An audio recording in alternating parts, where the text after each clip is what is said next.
starts on the Friday night, lucky us, on the 30th of March and 31st of March. So it's approximately 3 weeks away, just over 3 weeks. If you're trying hiring out venues like I tried and discovered that it's also the Easter long weekend. It always is. Oh, is it? I've only just noticed it this time then. Easter has to fall. Easter has to fall out. Thing, but they're really? Considering changing it so they can fix the public holidays. Oh, that's good, because then venues will be cheaper. So everything's booked out. Last Supper, yeah. It is if you financially. Especially after Pesach, the last thing you want to do is be eating. That's Pesach this year, so obviously you have to do your prep before sunset, but we'll get more into that as the time gets as we get nearer to Pesach. What I've decided to do is I normally run at night a workshop on the 15 steps of the Seder. So what I'll be doing here is I won't be going into those 15 steps per se, but I'll be spreading it out over three Tuesdays leading up to Pesach, and we'll be doing a lot more superficially. The night shiur in which I'll be beginning will be actually starting next Tuesday night on the 16th, I think? 13th. Tuesday the 13th of March. That's when I'll be going in depth. Each shiur will be the five steps. Each shiur will be from 8 p.m. to 9:30 p.m. And that will be take place at the Pankton Stiebel starting from next Tuesday night. And that we go really in depth. So these shiurim are just going to be much more of an overview, but still so you can take something away.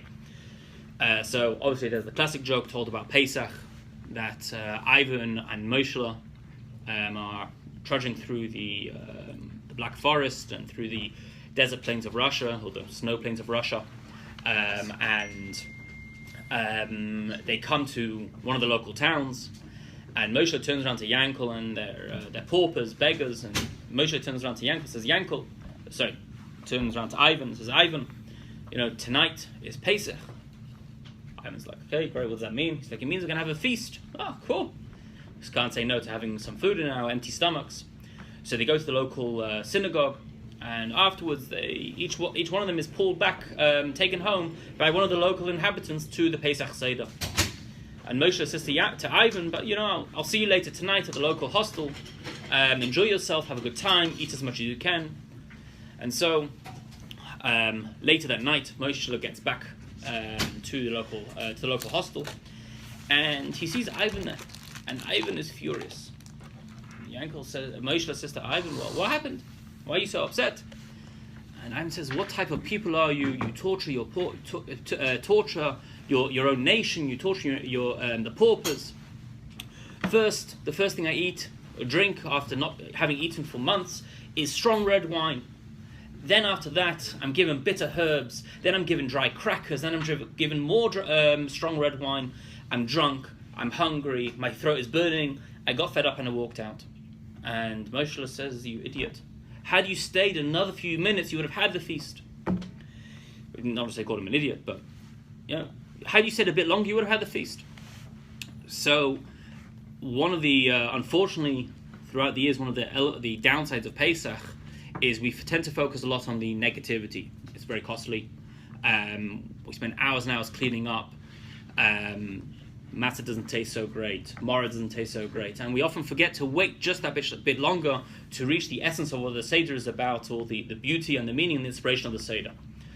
So my plan is to give you some of that, take away some of the matzah and maror, and to give you some of the main course.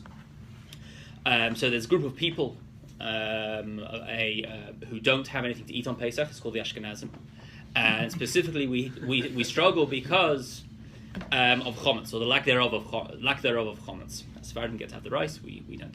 I don't. So I don't know if there's any Sephardim here. Lucky you. So the throughout the whole of Pesach and lead up to Pesach, we spend a lot of time cleaning. Some do the major spring clean. Is the prime time to go through all the photographs you want to check out. But the actual point of the Pesach clean is to get rid of chometz. And the Shulchan Aruch is full of all the various laws why we can't have chometz, and what is chometz, and how do you make it, and what defines it, and how much of it are you not allowed to have. And even biblically, we have 3 commandments. You can't eat the chometz, and by your matzah, you can't see it, and it can't be found. When it comes to matzah, on the other hand, there's far less halachas. there are the laws how it should be made, but we know you have to eat matzah. We know what matzah looks like. We know what it tastes like. But then that's just about it. And we have how much you're meant to eat, a kazais, and there's a whole debate about how big that kazais is, whether it's 3 matzahs, 2 matzahs, half a matzah, if it's Yehudas, if it's Shmura, if it's Rakuzans. I'm English, so I get to Rakuzans. But there's all these different law. There is the only major debate about matzah is the sizing. But chometz, it goes into so much about chometz and how much you're not allowed to have. Why is the focus of Pesach, in the beginning of Pesach at least, about the chometz versus the matzah? So, first of all, let's start with looking at the actual words of chometz and matzah itself. Chometz, spelt ches, mem, tzadi. Matzah, mem, tzadi, hey. Exactly the same words except for the ches and the hey. The ches and the hey look the same except for one major difference, is that the hey is open on one side. Okay? So matzah and chometz both share the mem and the tzadik together, but they differ when it comes to the ches and the hey. Ches is completely enclosed, hey is open on one side. Keep that thought because that's for the end. That's number one. Number two, what is Pesach? Generally, when we celebrate Pesach, it's especially in a traditional home, all the family come together. For children, it's the chance for them to say the Manishtana and to ask lots of questions. But Pesach itself is very much the focus is about becoming a nation. That's the main celebrational focus of the Jewish people left Egypt and became a nation. And throughout history, Pesach has very much been associated with the idea of becoming free. The Exodus, leaving Egypt behind. Egypt, the Hebrew word for Egypt is Mitzrayim. Mitzrayim means boundaries, limitations. So the idea of Pesach is becoming free, becoming a nation, and celebrating that nationhood on Pesach. But that's on a macro level. On a micro level, Pesach is very much about the individual becoming free, leaving behind their own individual limitations and their own individual jails. So, as an individual, what is the greatest form of limitation? And that is what we generally call ego. What do I mean? Why is that a limitation? Why is that a prison, so to speak? If you go through your relationships, be it between husband and wife, between your partners, business, between your boss, between your employees, what you can almost pinpoint, and this is a bit of a generalization, I agree, but you can almost pinpoint that the foundation of friction between each other is when it comes to ego. When you become inflexible, when you decide, I do not agree with you, I do not want you to do that. Within relationships, no, I don't want to go shoe shopping for 2 hours, or no, I don't want you to go watch the baseball game or the football game or the rugby game for 2 hours. Nothing wrong with that, but when there is that limit, when there is that stubbornness or that inflexibility, which is based upon what I don't want you to do this because I am choosing that I am the one that makes the decisions, or I am the one who is in charge here, or I am the one who can make that decision. There's a famous story about the Tzemach Tzedek, that he was approached by his shamash, and his shamash looking after the shul, and his shamash says, I have a real problem. And that is that everyone in the shul doesn't like me. Whatever I try to achieve or try to accomplish in the shul, I get into arguments with people. No one seems to agree with me. And the Tzemach Tzedek said, well, when you try to spread yourself out over the whole shul, someone is going to step on your toes.